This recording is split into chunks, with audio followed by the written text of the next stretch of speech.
Assalamualaikum warahmatullahi wabarakatuh. Bismillahirrahmanirrahim. Alhamdulillah, hari ini kita memasuki pembelajaran 3 dan 4 ya, Kak. Sebelum memulai pembelajaran, mari kita membaca doa terlebih dahulu. Membaca doa bersama-sama dimulai. Bismillahirrahmanirrahim. Rabbi zidni ilma warzuqni fahma. Ya Allah, tambahkanlah ilmuku dan berilah aku rizki pemahaman. Amin.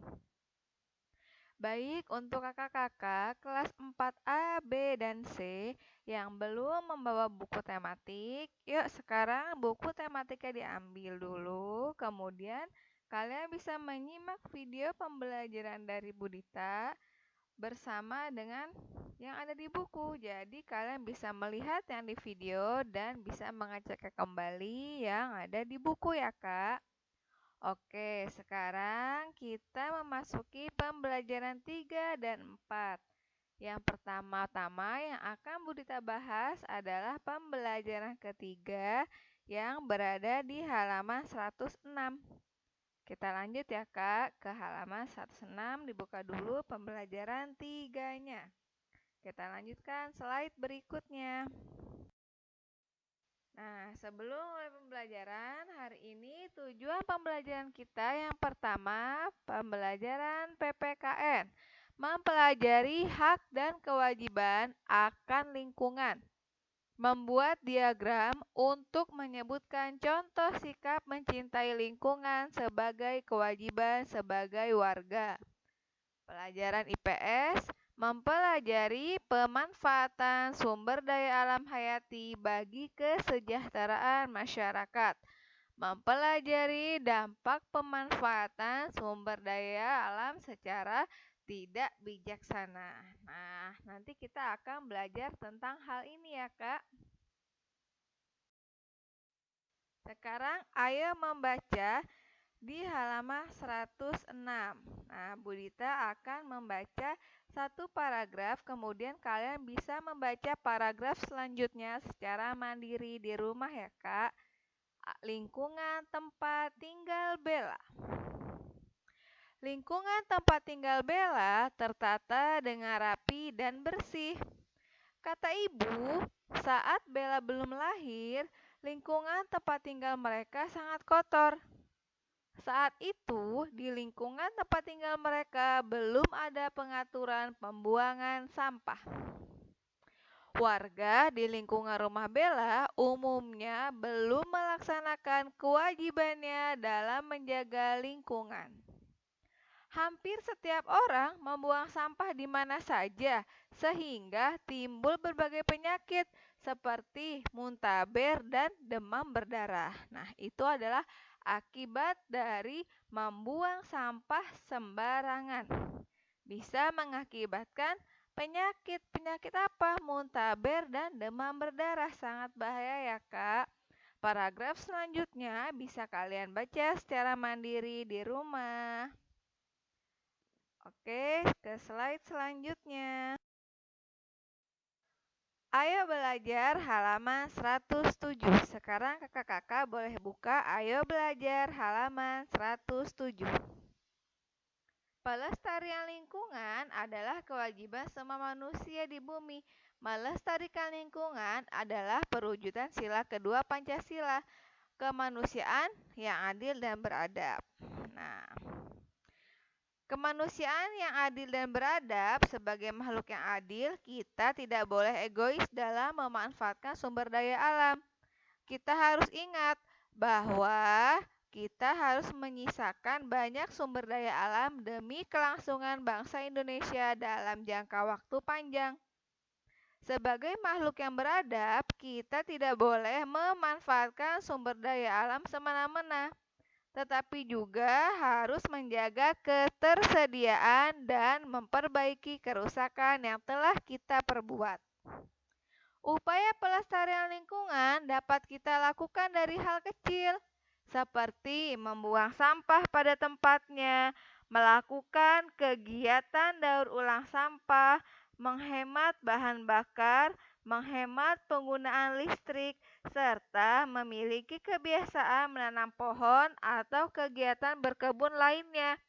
Dengan memanfaatkan lahan kosong di sekitar tempat tinggal kita, kamu juga dapat melakukan kerja bakti di lingkungan tempat tinggal dan di lingkungan sekolah untuk menjaga kebersihan lingkungan. Perilaku peduli terhadap lingkungan juga merupakan wujud rasa syukur atas nikmat Tuhan Yang Maha Esa yang merupakan cerminan dari Pancasila yang pertama, yaitu apa? Ketuhanan Yang Maha Esa. Oke, kita bisa lanjut ya, Kak. Nah, sekarang di halaman 109. Ayo mengamati. Kakak-kakak boleh ambil pensil atau pulpen, nanti kita checklist ya, Kak. Berilah tanda centang untuk kegiatan yang dapat merusak lingkungan. Nomor 1. Menggunakan plastik yang mudah terurai di alam. Merupakan, ya betul. Kemudian menggunakan pupuk kompos daripada pupuk buatan. Membuat sangkadang dari daerah lereng pegunungan yang digunakan sebagai lahan pertanian. Membuka hutan untuk dijadikan pertanian. Kemudian membangun rumah di bantaran sungai. Ya betul, dapat merusak lingkungan. Oke, baik. Lanjut ke slide berikutnya. Ayo belajar halaman 109. Nah, di 109 ini salah satu komponen yang ada di lingkungan adalah makhluk hidup. Makhluk hidup merupakan salah satu sumber daya alam yang banyak dimanfaatkan untuk kesejahteraan masyarakat Indonesia. Sumber daya alam yang berasal dari makhluk hidup disebut juga sumber daya alam hayati. Sumber daya alam hayati merupakan sumber daya alam yang dapat diperbarui. Artinya, sumber daya alam yang dapat dimanfaatkan tidak akan habis. Sumber daya alam tersebut dalam jangka waktu tertentu dapat pulih kembali keberadaannya. Contoh sumber daya alam hayati adalah hewan dan tumbuhan. Nah, ingat ya, Kak. Contoh sumber daya alam hayati adalah tumbuhan dan hewan. Melalui perkembangbiakan hewan atau tumbuhan yang telah diambil akan kembali bertambah. Nah, sekarang kita akan mempelajari pemanfaatan sumber daya alam hayati dan kegiatan ekonomi dan sumber daya alam. Dibagi menjadi dua ya, Kak. Sekarang kita bahas dulu tentang pemanfaatan sumber daya alam hayati. Pemanfaatan sumber daya alam hayati, apa saja pemanfaatan sumber daya alam hayati bagi kesejahteraan manusia? Berikut ini berbagai jenis pemanfaatan sumber daya alam hayati. Yang pertama, padi, sayur mayur, dan buah-buahan dijadikan sebagai sumber makanan. Kemudian yang kedua, tanaman karet diambil getahnya digunakan untuk membuat ban ya. Lihat tuh Kak, gambarnya berada di bawah. Yang ketiga, kopi, teh dimanfaatkan sebagai bahan minuman. Yang keempat, kelapa sawit diambil buahnya diambil untuk dijadikan minyak goreng. Hewan ternak dimanfaatkan sebagai sumber makanan. Contohnya, ayam diambil dagingnya, sapi diambil dagingnya, kambing dan bebek pun sama. Bisa diambil dagingnya untuk dimanfaatkan sebagai sumber makanan sehari-hari. Oke deh, sekarang kita lanjut ke slide berikutnya. Kegiatan ekonomi dan sumber daya alam. Keberadaan sumber daya alam di suatu tempat akan mempengaruhi kegiatan ekonomi masyarakat setempat. Sumber daya alam yang tersedia merupakan karunia Tuhan untuk dimanfaatkan manusia dalam memenuhi kebutuhannya. Kondisi alam yang beragam menyebabkan kegiatan ekonomi antar satu daerah dengan daerah lainnya berbeda. Misalnya, masyarakat di pedesaan sebagai besar melakukan kegiatan ekonomi dengan memanfaatkan sumber daya alam secara langsung. Misalnya dengan cara bertani atau berkebun. Contoh lain, masyarakat di pantai umumnya melakukan kegiatan ekonomi dengan menangkap ikan. Nah, seperti gambaran di bawah ya Kak, kegiatan ekonomi masyarakat yang berada di pesisir laut, pasti mereka melakukan kegiatan ekonomi seperti menangkap ikan, menjadi nelayan, garam juga bisa seperti itu. Dan mereka yang masyarakat tinggalnya di daerah pedesaan bisa menjadi petani atau menjadi tukang kebun seperti itu ya Kak. Insya Allah paham. Ayo belajar halaman 107. Sekarang kakak-kakak boleh buka Ayo belajar halaman 107. Pelestarian lingkungan adalah kewajiban semua manusia di bumi.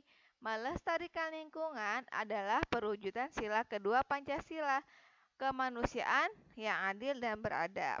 Nah, kemanusiaan yang adil dan beradab, sebagai makhluk yang adil, kita tidak boleh egois dalam memanfaatkan sumber daya alam.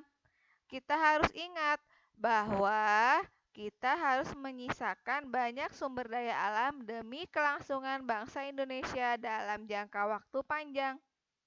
Sebagai makhluk yang beradab, kita tidak boleh memanfaatkan sumber daya alam semena-mena, tetapi juga harus menjaga ketersediaan dan memperbaiki kerusakan. Abrasi apa Bu abrasi? Nah, abrasi adalah proses pengkikisan pantai oleh tenaga gelombang laut dan arus laut yang bersifat merusak. Abrasi dapat disebabkan antara lain hilangnya hutan bakau di daerah pantai. Hutan bakau telah banyak hilang karena diambil untuk dijadikan arang dan juga berubah fungsi hutan bakau, misalnya menjadi pemukiman. Akar bakau dapat mencegah abrasi pantai karena sangat kuat sehingga mampu menahan ombak. Abrasi membuat wilayah daratan semakin berkurang, bahkan jika abrasi terjadi pada pulau kecil, maka pulau itu dapat tenggelam. Nah, bahaya sekali ya, Kak. Sekarang yang kedua adalah banjir. Ayo belajar halaman 109. Nah, di 109 ini salah satu komponen yang ada di lingkungan adalah makhluk hidup. Makhluk hidup merupakan salah satu sumber daya alam yang banyak dimanfaatkan untuk kesejahteraan masyarakat Indonesia. Sumber daya alam yang berasal dari makhluk hidup disebut juga sumber daya alam hayati. Sumber daya alam hayati merupakan sumber daya alam yang dapat diperbarui. Artinya, sumber daya alam yang dapat dimanfaatkan tidak akan habis. Sumber daya alam tersebut dalam jangka waktu tertentu dapat pulih kembali keberadaannya. Contoh sumber daya alam hayati adalah hewan dan tumbuhan. Nah, ingat ya Kak, contoh sumber daya alam hayati adalah tumbuhan dan hewan. Melalui perkembangbiakan hewan atau tumbuhan yang telah diambil akan kembali bertambah. Nah, sekarang kita akan mempelajari pemanfaatan sumber daya alam hayati dan kegiatan ekonomi dan sumber daya alam. Dibagi menjadi dua ya Kak. Sekarang kita bahas dulu tentang pemanfaatan sumber daya alam hayati.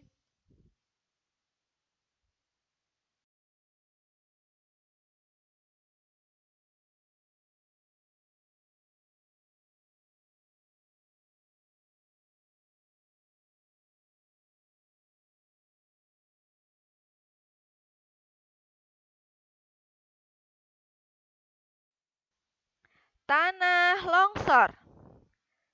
Tanah longsor adalah peristiwa longsornya tanah dan batuan ke bawah bukit. Peristiwa ini dapat diakibatkan oleh hujan. Hujan mempercepat longsoran tanah dengan berbagai cara, seperti banjir. Tanah longsor juga disebabkan semakin berkurangnya hutan.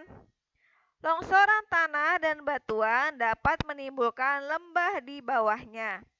Jika pemukiman berada di bawah lembah, maka peristiwa longsor dapat merusak rumah dan menimbulkan korban jiwa. Ya, sangat bahaya ya, Kak ya. Karena tanah longsor terjadi di atas bukitnya, pohon-pohonnya gundul. Ini juga akibat pemotongan pohon liar. Jadi pohon-pohon akarnya tidak bisa menyerap air dengan baik, maka air hujan menyerap ke tanah, kemudian tanahnya menjadi landai. Kemudian terjadilah longsor, tanahnya ke bawah semua, seperti gambar yang ada di depan kalian. Ada rumah-rumah pedesaan yang terkena longsor. Ini dampaknya ya, Kak ya. Oke, lanjut. Selanjutnya, kekeringan. Kekeringan adalah keadaan kekurangan pasokan air pada suatu daerah dalam masa yang berkepanjangan. Pohon sangat berperan dalam menjaga siklus air. Melalui akarnya, pohon menyerap air untuk bahan baku fotosintesis. Sebagian air menguap ke lapisan atmosfer, kemudian jatuh kembali ke bumi dalam bentuk hujan. Ketika pohon-pohon ditebang, tidak ada lagi yang menyerap air hingga terjadi penurunan jumlah air. Berkurangnya pohon juga menyebabkan berkurangnya jumlah air tanah yang dapat diikat oleh akar pohon, sehingga timbullah kekeringan. Akibat kekeringan, manusia semakin sulit mendapatkan air bersih dan tanaman banyak yang mati.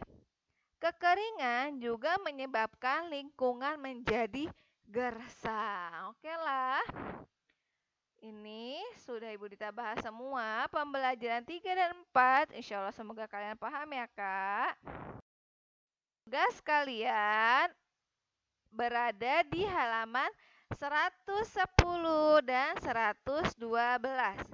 Tugas di halaman 110 adalah ayo lakukan, buatlah daftar pemanfaatan sumber daya alam untuk kegiatan ekonomi di sekitarmu ya. Sumber daya alam yang jenisnya kalian tulis, kemudian pemanfaatannya juga kalian tulis. Kemudian tugas di halaman 112, ayo berlatih mengisi diagram tentang mencintai lingkungan. Contoh perbuatan mencintai lingkungan misalnya apa? Misalnya, aku setiap sore selalu menyiram tanaman di rumah. Itu merupakan kegiatan tentang mencintai lingkungan. Kemudian, manfaat mencintai lingkungan. Aku mendapatkan udara yang segar karena aku sering menyiram tanaman setiap sore hari. Seperti itu ya, Kak. Tugasnya boleh dikerjakan di buku paket atau di buku tulis. Kemudian, tugas dilaporkan berupa foto. Kalian bisa fotokan tugas kalian dan kalian kirimkan ke wali kelas kalian masing-masing.